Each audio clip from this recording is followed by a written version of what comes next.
लगा है ये बहुत अच्छा नीति है सरकार की कोविड को नियंत्रित करने की, क्योंकि आने वाले समय में जिस हिसाब से कोविड बढ़ रहा है तो लॉकडाउन लगना सही है और सब अपना मास्क कवर करके चले, सब सुरक्षित रहें।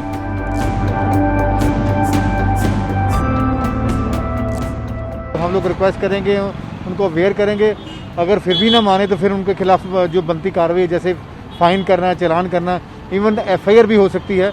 सो मेरी आपके माध्यम से रिक्वेस्ट है कि जो गवर्नमेंट की तरफ से जो रूल्स एंड रेगुलेशंस, जो ऑर्डर्स आते हैं उनको फॉलो करें और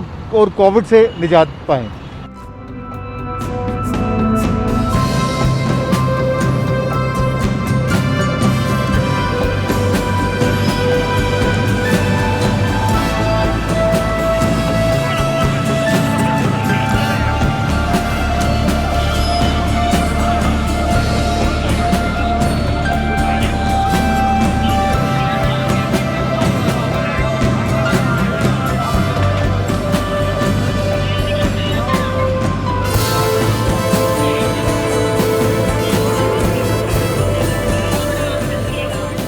वैक्सीन्स को जब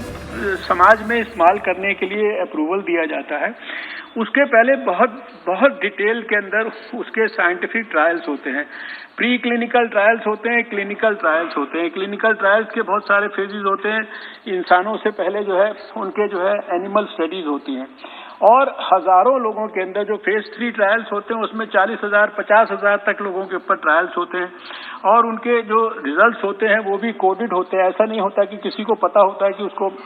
वैक्सीन लगी है या उसको प्लेसिबो लगा है। और फिर उन रिजल्ट्स के आधार पर जब उनके लिए अप्रूवल्स मांगी जाती हैं तो उसके लिए बहुत बड़े एक्सपर्ट्स की सब्जेक्ट एक्सपर्ट्स कमेटी होती हैं। वो उनके सारे एक केसेस के डाटास का बहुत डिटेल्ड विश्लेषण करती है,